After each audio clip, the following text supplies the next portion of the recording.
Hi, my name is Danielle Allen, and I chose blindness in the workplace for my diversity final project. I chose this topic of blindness because about 4 years ago, my ex-husband moved in downstairs from a man who is blind. And I have never been exposed to or been in a situation like this, and it made me feel awkward and uncomfortable at first. So it was hard for me to look him in the eyes, and even though I knew he couldn't see me, I didn't know what to do or how to act or how to help him. So I decided to learn more about the services available to them in the community and in the schools. I have interviewed professionals, blind members of our community, research musicians, watched movies, and bibliographies. Feeling comfortable and understanding differences is important to me, so I thought this project would be beneficial to all that have been involved in it. I was excited to get out and help these individuals with some of the things that we all tend to take for granted. The one thing that I heard everyone that I interviewed say is that the hardest part of being blind is losing or not having their freedom. They can't just jump in the car and go anywhere at any time. They need to be kept, their items need to be kept in the same spot or they can't find them. Shopping for clothes or groceries at the store can be frustrating for most of them, and relying on family and friends is what helps keep them on track. Many of them said that they have a hard time sleeping, and some can see light, others can just see black. They don't see anything at all. My friend Doug knows the band Horseshoes and Hand Grenades, and they have played at Larry Fest, and I saw them last year play there. The violinist is one of the top 10 in the country, and he is blind. He plays wonderful music, and it makes me happy. I hope to see them play again this year. When I was on the bus with Daniel, one of the people that I interviewed and I did my volunteer work with, we took a seeing eye dog. I also took Roundy to the coffee shop, and I went shopping with Todd. And I will explain a little bit more about them in a few minutes. A funny story that I just have to share was at the coffee house with Roundy. We were ordering at the counter and telling the waitress that Roundy is blind. And the waitress was unsure of what Roundy wanted. She walked over to the fridge and opened it up and said, "Can you see? Is this what you want?" And we both laughed, and I said, "Miss, he can't see that. He's blind." And she was so embarrassed and turned beet red. It just proves that we subconsciously assume things, and did she really listen? We just told her that he was blind, and it was an honest mistake, and Roundy made a joke, and he said, "Oh, sure, blame the blind guy." He has a great sense of humor and an outlook on life.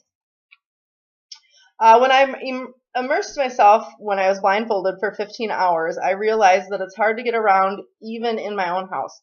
The first 4 hours was just spent cleaning the house, doing household chores, laundry, dishes, taking the garbage out. That wasn't easy, and it took me at least double the amount of time that it normally does. I went to the grocery store with my children blindfolded, and they told me that they saw people around me staring, laughing, talking. Once I explained to some of them when they came up and asked what we were doing, I told them about my project, and they wished me luck. And when we got home, I had to clean the fridge and put the food away, and that took me about 3 hours to complete that, which normally it would take me an hour, maybe an hour and a half. I took a walk to the store 6 blocks away from my house with my children. I definitely found out I have no sense of direction, and I would need a GPS so that I would not get lost. The curbs were difficult. I kept tripping over them. My children, I had to rely on the children to guide me, and that didn't go so well. I understand that it is hard, and to tell somebody to step down or step up for curbs or when we need to cross, because we're just not used to having to tell people that. I took a bath and got dressed. I went out to eat with my boyfriend. And one of the last things I did was take my children to the Rivoli Theater to see the movie Frozen. And I did not like only being able to hear it. It was different, and it was definitely not something that I really enjoyed. I made a mess eating the popcorn, and when I had to go to the bathroom, my children guided me down to the stairs. And if you've been in the Rivoli, the stairs, it's a little tricky to get down to the bathroom. I think I did a pretty good job, though. I think I'm going to start with some more interviews that I've done. I interviewed Linda Palmer, and she's with the Office for the Blind and Visually Impaired. She was diagnosed with macular degeneration when she was 20. Her eyes didn't start bothering her until she was about 50, and the doctors told her that it is genetic, and there was really nothing that they could do about it. She went back to school, got her master's degree in blind and low vision studies. She had her internship in Chicago, and right now her work week consists of traveling to appointments 2 days, and then she's in the office 2 days a week. I also asked her how they receive funding, and she said they receive state and federal funding based on her yearly budget. And she said that her job is very rewarding. Everybody is different, has different personalities, different issues, and she just loves working with them and trying to make a difference in their lives. I also interviewed her assistant, and his name is Jim. And Linda is legally blind, so she needs Jim to drive her to her appointments, find the place, help carry equipment into her clients' houses, and he just helps keep her organized. So he's a really big help to her. I have a friend, Leif, and he had an accident in his right eye when he was 10 years old. He was with some friends in the woods, and he went past a branch and it scratched his lens. It gave him an instant cataract, and he couldn't see anything immediately out of that eye. He was off for many school days. He did have to have surgery, and he was the youngest person to have that kind of surgery at that time that he's aware of. And then he had a second accident about 10 years later, and he was struck in the eye in his left eye, so the other eye, with fireworks, which he lit. It was his fault. There was blood in his eye, but no real injury until about 8 months later. They found out that he had a detached retina, and a cataract had formed, and he had lens replacement surgery. He now has either 20/30 or 20/40 vision now. He wasn't sure. He is nearsighted in one eye and farsighted in the other eye, which is called monovision, and that's not very common. Todd is a 47-year-old, and he lives in Coon Valley by himself. He lost his vision in a motorcycle accident on June 24th of 2012. He was on County Road P, and he glanced over at something, and he went into the ditch when he hit the gravel on the road. He hit the windshield, flipped off the cycle onto his back. He called his dad to take him to the hospital because he knew he was hurt and it wasn't good. Once he got to the hospital, they told him that both of his cheekbones were broken, and they went up into his eyes. He did have to have one eye removed, and he can see light, but he can't see anything. He said that sometimes he has phantom visions, which are kind of like amputees sometimes have phantom pain. That's kind of the same thing. Todd was in the hospital for 10 days, and once he got out, he kind of gave up on life. He was in depression, and so he decided to start riding an exercise bike, lifting weights, doing push-ups, and seeing a counselor, and that all helped him get out of his depression and get on with his life. The next person that I interviewed, his name is Daniel, and he lives with his wife on the north side of La Crosse. He has a daughter, and Daniel went totally blind about 10 years ago. He was in Vietnam as part of the air crew, and he was involved with the spy planes in China, Russia, and North Korea. When he got back from Vietnam, he was already having eye problems, and he knew something was wrong. The theory is that he was exposed to Agent Orange while he was there, and so that's why he eventually lost his sight. He said it was mentally hard for him. One of the hardest parts was not being able to drive. He felt a total loss of independence, and his daughter decided to talk him into getting a dog for him. And so they welcomed their newest member about 2 years ago. She's a yellow lab named Devora, and she's just a wonderful helper and a pet for Dan and his wife. He just doesn't know what he would do without her. He does take advantage of the Talking Book program. It's a computer program. The Talking Book program and JAWS are two computer programs that for blind people. It actually lets them talk and communicate. It tells them what is on the computer screen. I also, one of the things Dan wanted me to do was take him to see Christina at the Welcome Center. And so we got a little bit of information from her. She said TC doesn't really offer any tutors on a day-to-day basis that could help him with anything with school-wise. There's no more lifelong learning classes, which he was kind of interested in. And if he enrolled in classes, he would have to be able to get around on his computer just like a regular student and submit things on Blackboard.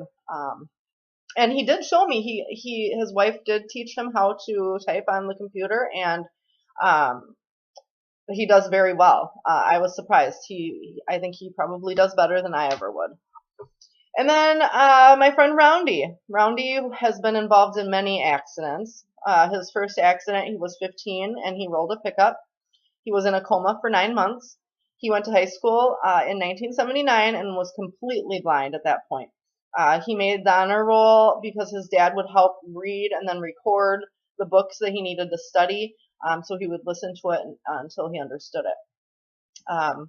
Through surgery, he did regain a small portion of his sight now. His second accident, he rolled a car and broke his neck. He has been declared dead twice, and he does have a rare water diabetes called diabetes insipidus. He has been hit by 9 cars while riding his bike, and one of those times he was put in a body cast for 3 months, the summer months, June through August. He's got 36 wires in his face. He's got a steel plate in the back of his head, 2 steel rods in his back, 2 steel rods in his arm. His left eye is completely gone, and then his good eye, the pupil, is always dilated. It doesn't respond to light. So he does wear a medication tag around his neck because there are approximately 11 medications that he currently takes, and he does have to go to the hospital and get a testosterone shot every 2 weeks. And a couple of the movies that I wanted to briefly talk about were Scent of a Woman, starring Al Pacino. Al Pacino plays Frank, who is a retired U.S. Army from the U.S. Army, and he is blind. He's stubborn and not pleasant to be around. He's got his own ideas. He's very selective and smart. It's a great movie to see how people have an effect on each other and how people can change. Frank changed because he was needed by someone. Self-esteem is stripped from these people to nothing, and helping others boost their esteem. In the end, differences were looked beyond, and there were friendships made, kind of like what happened with my presentation. And then another movie is Ray, starring Jamie Foxx. It's a story about Ray Charles, who was born with his sight, just like many of the people that I interviewed, but that are now blind. He became blind at age 9, grew up poor, and watched his little brother drown. What a tragedy for a boy that age, and for him to come back and be determined and become one of the most well-known musicians of his time is just great. Another musician I want to talk about is Stevie Wonder. He was born premature and put in a malfunctioning incubator, and that's what left him permanently blind. He went on to win 25 Grammy Awards, a Lifetime Achievement Award, and an Academy Award. So I thought those were all interesting. Just briefly, a few recommendations for strategic change. The curbs, like I said, were a big problem for me when I went for my walk, and they are a big problem for a lot of the people that I interviewed. So if we could, new businesses should really think about having no curb at all, or at least be constructed with a gradual slant. And then bigger cities have talking stoplights, or at least they beep at them, and it lets blind people know that it's okay to cross the street. It's very difficult for these people to try to get across George Street or Losey, or even downtown for that matter, and try to go into any of those businesses. So I would like to see that implemented as well here in La Crosse. I just wanted to kind of go over briefly before I end what I did with my volunteering time. Todd wanted, I drove to his house and I helped him with some housekeeping and organizing, and I took him out to eat at the stockyard there in Coon Valley. Sean Roundy, I picked him up and I took him to the bank. I took him grocery shopping. I took him to the bookstore. I took him to the coffee shop. I helped him get his SafeLink phone working. That wasn't working for him for quite a while, about 2 months. And then Dan, I drove to his house for our first meeting. I met his wife and his guide dog. I discussed what he wanted to do, and I scheduled the appointment with Christina. And then I went back to Dan's house, and we went on the bus and to TC for his appointment with Christina. And then we rode the bus back to his house. That was something that he wanted to do. He had never been on the bus, and neither had his guide dog. So that was kind of interesting. And then Todd, I went back to Todd's house and picked him up, and he wanted to go buy some jeans over at Shopko. So, and then he had a prescription to pick up, so I helped him with that. To briefly sum up my whole project, I enjoyed every minute. I've met people that I will keep in touch with. I actually was typing up my paper, and Todd had called me and asked me if maybe next week I could take him shopping again. He needs a microwave and a couple other things. So I told him that I would be more than happy. I told all of them, if they ever need anything, contact me. I'm here. Just because my project is done doesn't mean that I'm going to leave them stranded.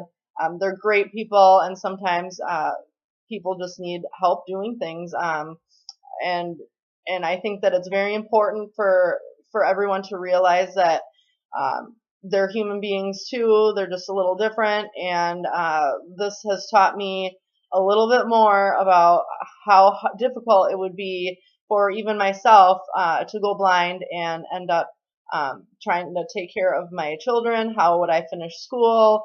I wouldn't be able to drive, things like that. So this project has been very fulfilling, and I hope that everybody else enjoyed theirs. Thanks.